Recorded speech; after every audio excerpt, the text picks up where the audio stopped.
Hello दोस्तों, ये मेरा वेक्टर का नेक्स्ट वीडियो है जिसमें आज हम लोग वेक्टर से रिलेटेड कुछ क्वेश्चन देखेंगे और उसे सॉल्व करेंगे। ठीक है, तो यहां पर आप देख सकते हैं हमारा पहला क्वेश्चन ये है कि find A vector in the direction of A vector A that has magnitude 7 units. मतलब ये जो आपका वेक्टर ए है इसी के डायरेक्शन में आपको एक दूसरा वेक्टर निकालना है। ठीक है, जिसका मैग्नीट्यूड क्या होना चाहिए, 7 यूनिट होना चाहिए। अब यहां पर आपके दिमाग में आ सकता है कि मैं कैसे कोई वेक्टर निकाल सकता हूं कि जिसका मैग्नीट्यूड 7 यूनिट हो। तो आप क्या करें कि बड़ा ही सिंपल है, पहले आप यूनिट वेक्टर निकालें। पहले आप ऐसा यूनिट वेक्टर निकालें जो कि इसके डायरेक्शन में हो, और इसके लिए मैंने लास्ट वीडियो में आपको फॉर्मूला बता रखा था। सपोज दैट कि आपका यूनिट वेक्टर है ए। ठीक है, ए के ऊपर कैप लगा हुआ है, इसका मतलब ये यूनिट वेक्टर है। तो इसका फॉर्मूला क्या होगा, 1 divided by magnitude of A, vector A, और फिर यहां पर वेक्टर ए आ जाएगा। तो अगर यहां पर इसका मैग्नीट्यूड अगर आप लोगे तो क्या होगा, 2 स्क्वायर दैट इज 4, और -1 का स्क्वायर 1 तो दैट इज 1, और यहां पर आ गया 2i माइनस जे।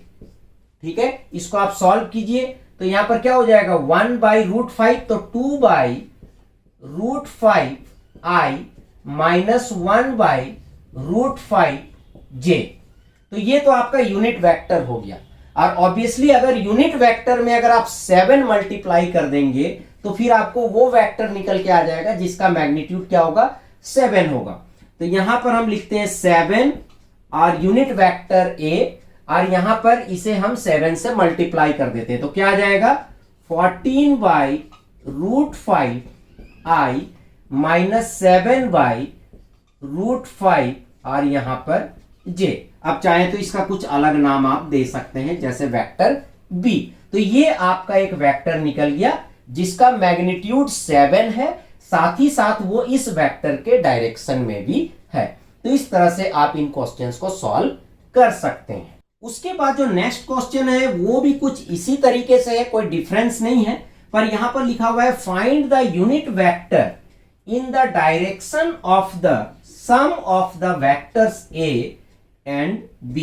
मतलब आपको एक ऐसा यूनिट वेक्टर निकालना है जिसका डायरेक्शन किस तरफ हो, इन दो वेक्टर के सम के तरफ हो। मतलब इन दो वेक्टर को जब आप सम करेंगे तो एक वेक्टर निकल के आएगा, तो उसका जो डायरेक्शन है उसी डायरेक्शन में ये यूनिट वेक्टर का भी डायरेक्शन होना चाहिए। ठीक है, तो सबसे पहले तो ऑब्वियसली आप इन दोनों को क्या करेंगे, सम करेंगे, vector A plus vector B, और इसका नाम हम दे देते हैं वेक्टर सी। तो इनको सम करेंगे तो क्या होगा, तो इनको हम सम कैसे करेंगे, जो आई का कॉफिशिएंट है वो ऐड होगा आई के कॉफिशिएंट से। तो 2i है, 2i है, तो यहां पर क्या हो जाएगा 4i। ठीक है, यहां पर j है, यहां पर 2j है, तो यहां हो जाएगा 3j। यहां पर +3k है, यहां पर -5k है, तो यहां पर हो जाएगा -2k। ठीक है, 3 - 5 क्या हो जाएगा, -2k। तो ये आपका C निकल गया। अब आपको क्या करना है, सिंपल यही फॉर्मूला लगा देना है।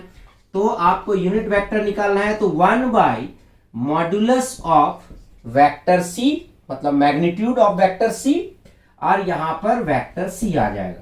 तो इसका मैग्नीट्यूड निकालेंगे तो क्या आएगा, 16, 4 4 जा 16, 3 3 जा 9 एंड 2 2 जा 4, और यहां पर C क्या आ गया, 4i plus 3j minus 2k।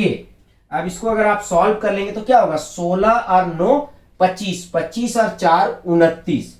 ठीक है, तो 4/√29i, ठीक है, 3/√29j, ठीक है, और यहां पर -2/√29k।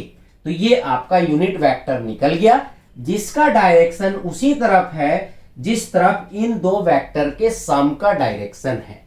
ठीक है, तो इस तरह से आप इन क्वेश्चंस को सॉल्व कर सकते हैं। अब हम तीसरा एक क्वेश्चन देखते हैं। तो यहां पर जो नेक्स्ट क्वेश्चन है वो ये है कि direction ratios of the vector this.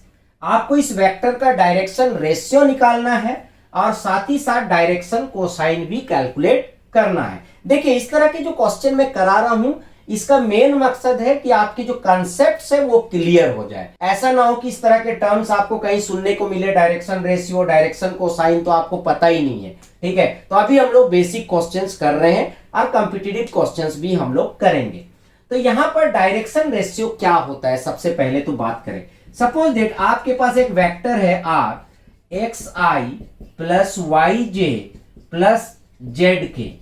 तो यहां पर जो ये अलग अलग कंपोनेंट्स है एक्स आई वाई जे और जेड के, इसमें ये जो एक्स वाई जेड है इसी को हम लोग बोलते हैं डायरेक्शन रेशियो। तो यहां पर सपोज दैट आपका direction ratio A B C है, तो यहां पर ए जो होगा वो एक्स होगा और बी जो होगा वो वाई होगा और सी जो होगा वो जेड होगा। पर हमारे केस में एक्स वाई जेड क्या है, 1 है और -2 है। तो यहां पर हमारे केस में ए का वैल्यू 1 हो जाएगा, बी का वैल्यू भी 1 हो जाएगा और सी का वैल्यू -2 हो जाएगा।